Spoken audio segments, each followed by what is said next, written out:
Good afternoon, everyone. Welcome to Patrol Base TV. Again, I'm Stu. We're here on YouTube and Facebook. Today we are doing our brand video on PTS. So let's see what it's about.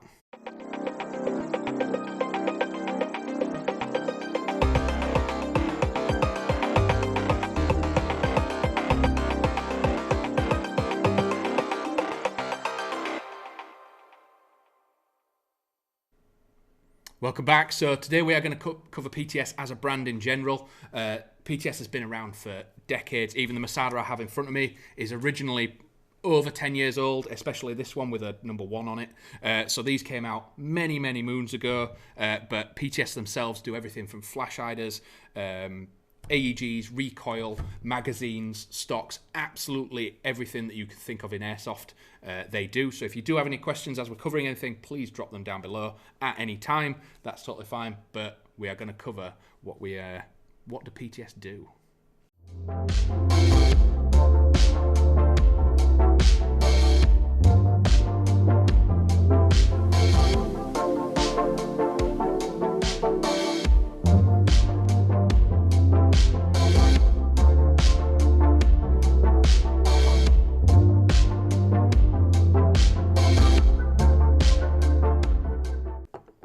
So welcome back. So I've got a few accessories here in front of me. We're going to cover that first. Got a few mags, a few suppressors, and a rail to look at, as well as the helmet on my right. Again, if you do have any questions, please ask them. Where did that Masada come from? So Magpul used to make parts for Airsoft, and PTS used to license it. So many years ago, PTS made the Magpul Masada. It's based off the ACR, but it got discontinued a few years after that due to some shipping issues with Magpul, unfortunately. But good question. So we'll have a look at a few bits that have. The magazines are the sort of bread and butter of what PTS do. So they do PMag style stuff, which means plastic magazines. So here we have a selection here. Obviously, this is designed for the G36, has some fake rounds in the window there and an orange feed, so that when you are filling this up, if it's in your mag pouch, you can see whether or not it's got BBs in it. But it's just a new cool little magazine for your G36, sticking with that plastic style. Obviously, with all PTS PMags, what you will get is a small little dot matrix at the bottom there. This allows you to use a paint pen or anything like that. You can just dot numbers in there, almost like a calculator or a letter or anything like that. And what that does is, as these are sat in your rig, you can, if you're running a 1 to 4 or anything like that, or you put your call sign number on there, you can ID which one you've used and which one you haven't. So again, looking at the new to us, the EPM1S. So the EPM1s have been out a while, have the same fuel valve that they call it in the center there that shows you exactly how many BBs you've got. The difference between these is they're all almost like VN style magazines for M16s, like Vietnam style. All this means is, rather than the 250 that the big EPM has, these have 170 rounds in them. Obviously keeps them super small. The main idea of the smaller mags as well is if you're running maybe a DMR, something a bit longer, and you're planning to be prone, concealed, everything like that, the idea of these is these don't go lower than a pistol grip or anything like that. So if you are prone, this isn't sitting into the deck and stopping your maneuverability and aiming ability. So it's just a little bit of a quirky feature that they have. I've got two of the Griffin suppressors here in front of me as well. So I've got the long and the short. So we've got the M4 SDK and the M4 SD2 here. Basically, the only difference is the length. Both of them come in black and tan. They don't physically come with a flash hider with them, but they are designed to fit onto standard M4 birdcage. We've tested a few, and it's PTS Marui, the sort of more one-to-one scale stuff. So all you do is push the metal leaf spring out the way, slide that up, and it comes away. This then clicks onto your birdcage. You click that back down onto the second ring, and it's there, it's on, and it's good to go. What you also have in here, it is slightly spring loaded when you click it in, so it is having a little bit of forward motion on it to stop it rotating and anything like that. The front does come off, so that reveals the core spring in the center and the foam. It's always really good to have a core spring in the center in case BBs start catching the foam or anything like that. You can start tattering it, tearing it. and then you're going to start having deviations in where your BBs are going. So with the spring in the centre, Sam on Facebook, will the PTS mags work in any gun? Not any gun. So the G36 one, obviously designed, the PTS G is designed for G36 style platforms. So your G36, your SL8 and everything like that. The EPM1S are designed for your M4 platforms, so anything that's 5.56 based. Obviously, they do various different versions of this. They do gas blowback versions. They do the ERG versions that I'll come to onto in a minute when we move on to the guns and stuff like that. But they do mags for every platform that they do, but that doesn't mean that they are proprietary to them platforms. These will work in any standard AEG. So going on to another bit of really, really nice gear. I really like these. So this is the MTEX Flux. So very, very new helmet to the market, been out maybe a year. When you do get these, they are separate. You have to do a little bit of building up. So the Velcro on the top, the pads on the inside, and you have to adjust the straps as well. But don't worry, I come prepared, and so do PTS, is you get this in the box. So what this allows you to do is this diagram here shows you exactly how to lay out the Velcro, the first layer of gel, the second layer of gel, and then the Velcro that goes on the side. Because if you didn't have this, it can be quite confusing how the layout's meant to.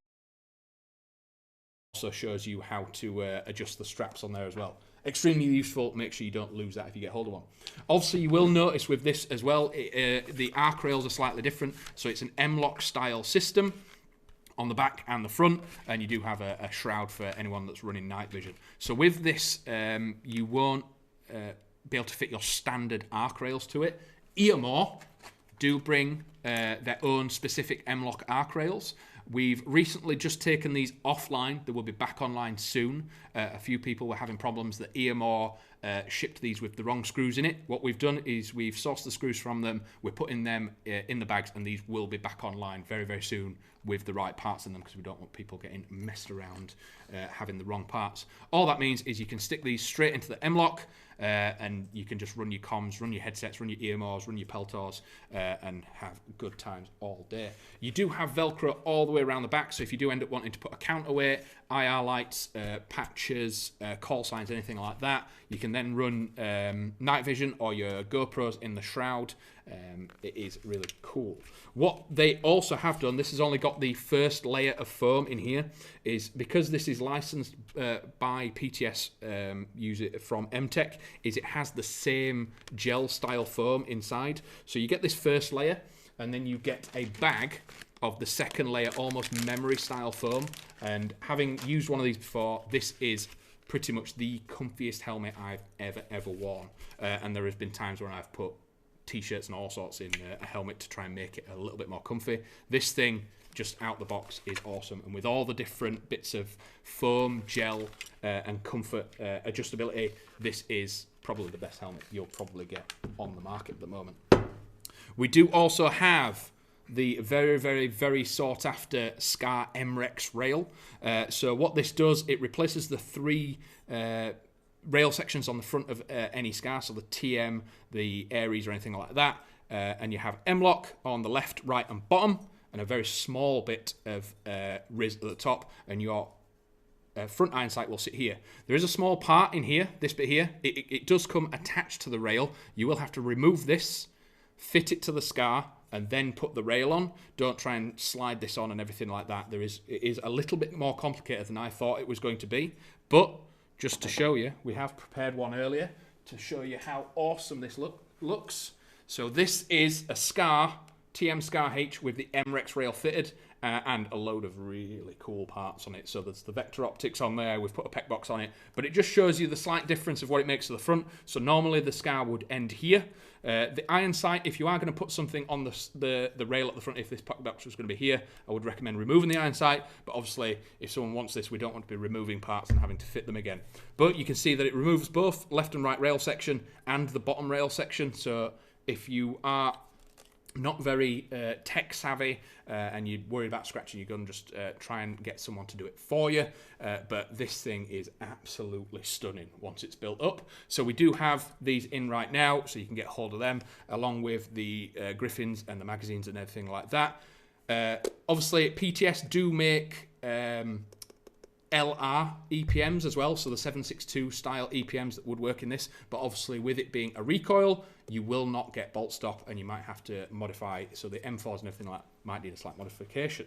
So what we are, Dan Walker, any word or any more on PTS Unity products? The magnifier mount is what I'm hoping for.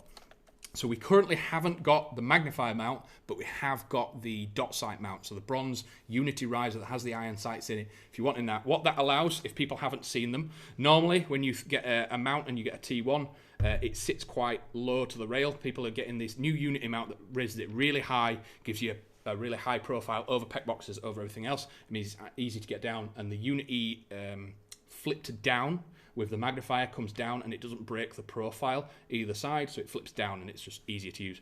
But the high mounts are in, the flips ones aren't. But good question.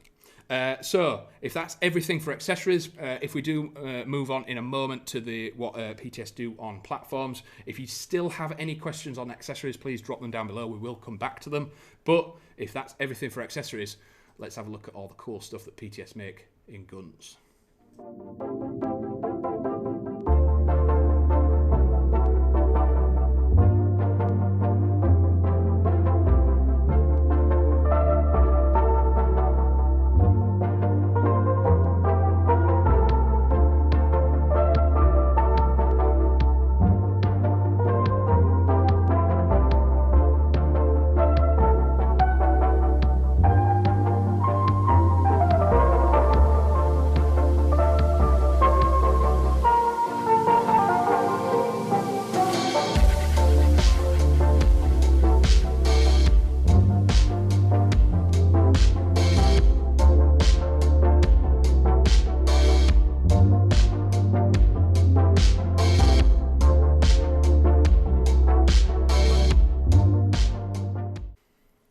So welcome back. So we're going to have a look at what PTS have to offer in a few M4s, gas blowback, ERG, etc. So we're going to start off with the Centurion Arms ERG, which stands for Electric Recoil Gun.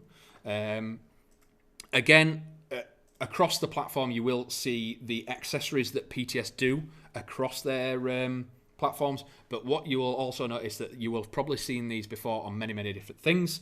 So PTS have become such a sort of staple of airsoft, is other brands are using their accessories on their platforms. For example, like KWA, the Mod 1, the Mod 2 come with PTS mounts, come with PTS stocks, grips, everything like that. So a lot of other companies have seen that the quality that they make is worthy of putting onto their stuff rather than making it themselves, because it's just probably the best. So looking at this, what is it and why does it stand out from other things? This thing is probably one of the heaviest kicking electric recoil systems that you can currently get, and it looks an absolute beast.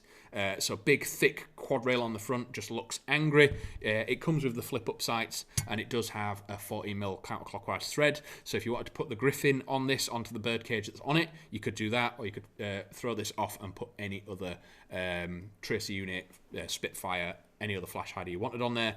Totally fine. It obviously is licensed by Centurion Arms, so you've got the Centurion Arms quad rail on there, super chunky, super beefy, and designed to be as aggressive as the recoil is on this thing. So you've got the rail across the top, and you do have the markings on there. I do find that these can quite help if you have accessories that pass between different platforms. You've got the markings of which rail section that you're on. So if you do take a pet box or an optic off this, you can count back and make sure it goes back on the exact same place when you reattach it. Same with grips, bipods, or if you've got a different style of loadout that you want to do for it. Coming back to the receiver, it is a full metal receiver, and it is sort of, again, right-handed bias. The fire selector is ambidextrous, but everything else is right-handed bias. If we bring the charging handle back, you will find the rotary hop as normal, and again, the mock bolt carrier does work. The magazine, so we'll cover that very quickly because it is very different to something that you've probably seen before. is you can see the very long follower that sticks out the top. That is designed so you get every single BB out of the mag into the platform and not wasting any as it comes out, and you have a little button here. So people that have been looking at so the QRFs and the TKs and the T10 and stuff like that with the recoil, super heavy, super aggressive, really, really nice. The difference between this one and the original ERG system is this has a bolt stop system. So that little button at the back is when that comes up and hits a little micro switch inside the mag well, it stops firing. All you then have to do is put a new mag in, hit the paddle on the left hand side as if you're activating the bolt release, and then it will start chugging away again. This thing has extremely strong recoil in the back as well. There is a massive weight in the back of here, hence why it's got this big crane stock on it, so you have plenty of space for batteries down the side. If you were ever to change this out to like a CTR or anything like that, you are going to slightly struggle with battery space, but still not impossible to run it. You're just going to need quite a few. Quickly going back to magazines as well, again with similar to the QRFs and the mods and everything like that, they do come in packs of 3, so they are swappable as well. So if you wanted to run mid caps, that's totally fine. You can adjust it at the bottom. There is a little a 120 and a 30. You can just literally flick this across and you can change it from 120 to 30 rounds if you wanted to play a real cap game. So real cap games, more like your gas blowback weapons, it sticks it to 30 rounds rather than the 120. Reloading is a lot of fun with this thing. A lot of people like to run high caps, which is totally fun. Oh, Sam Crowther, are the PTS ERG guns evenly matched to TM? So, ooh, microphone. So, the ERG is out the box probably a heavier hitting recoil. So the recoil is stronger, harder, and much more noticeable. You're probably going to have a similar accuracy and probably range out of it, but there's nothing to do to this. Look, going down the line, if you're wanting something that is just good to go out the box with nothing to change in it, there's nothing you ever need to upgrade. When you get this, that is it. When you buy a TM, there is always, I want to do the 600, 700, 800 pounds worth of upgrades to it to get it to the mythical level that TM have.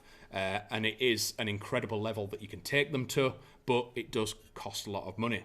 If you're wanting something super reliable, super enjoyable, and super immersive, I'd go for this. I prefer the recoil on this system purely because of how hard it hits, but if you have got the budget to go for that extreme TM, by all means go for that. It does the same thing.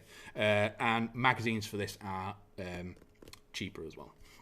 But if that's everything on the ERG, we're going to drop this and go on to something a bit more, we'll say louder, because we're going to have a look at a gas blowback rifle, the PTS Matten. So here it is. It's absolutely massive and it's absolutely stunning. So this is the PTS Matten, and the first thing you're going to notice is the size of that mag at the bottom. 308 style system, so the mag matches the rail. Absolutely huge, tons and tons and tons of gas reservoir in there, because you're going to need it to throw this absolutely gargantuan bolt back into this thing. So everything on this thing is huge. The rail is thicker, the outer barrel's bigger, the flash hider's bigger. They have gone 1-for-1 with the 308 style, and it is just an absolute monster of a piece of kit. I think it even has. So even that noise. Bringing it forward.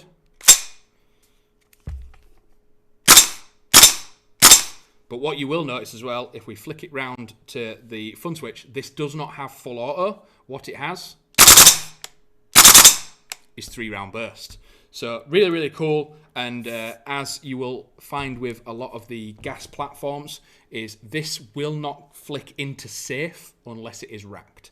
So if you have the magazine out, rack this, and it is in semi, it will not go into the safe position because the hammer is not back. The hammer has to be back for it to put into safe. So if you are picking this up, always treat it as if it is loaded. Other feature of this, you have got this absolutely massive M-lock rail at the front. This thing is designed to be that DMR sort of sharpshootery style platform. You've got the big huge flash adder on the front, which you could change to a suppressor tracer, anything like that. But this thing oh, look at it, it's just awesome. You've got massive monolithic rail at the top. So like what we did with the Scar build down there, you could put a big Vector Optics AGN on there, the bronze, or you could put a full sniper scope on here, throw an M-Lock bipod, anything like that, and you're going to have loads of fun. But we'll have a quick look at what is different down here. Callum, which gas would you recommend for using with the rifle? Nuprol 4.0.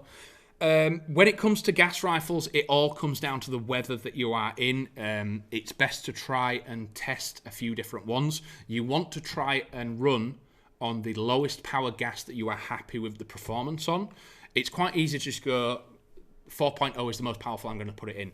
The problem with that is you can over-rack and you can overexert the system inside, especially if it's a hot day. It's going to work too much. It's going to put extreme pressures inside the receiver and everything like that. So what you want to do is try and get a few different tins of gas, even if you borrow off someone like that. Try green gas in it, see how it performs, see what your FPS is like, see if you're happy with it, and then you can creep up to red or anything like that. But what that allows you to do is get the best performing gas for this. We can all say that 4 is best because it's more powerful, but it's probably not. What you want to do is start with green gas, start with 2.0, stick that in it, see how it chronos, see how it performs, and see how it changes in different weather conditions. When you start then going into the winter months, say September, October, it starts getting really, really cold, but you still want to use this, that's when you can creep up to the red, the black, because you're still going to get that recoil and it's still going to function in the colder weathers. But I've always recommended don't go for the most powerful because you think it's best, go for the one that performs best in this, because you don't want to break it really.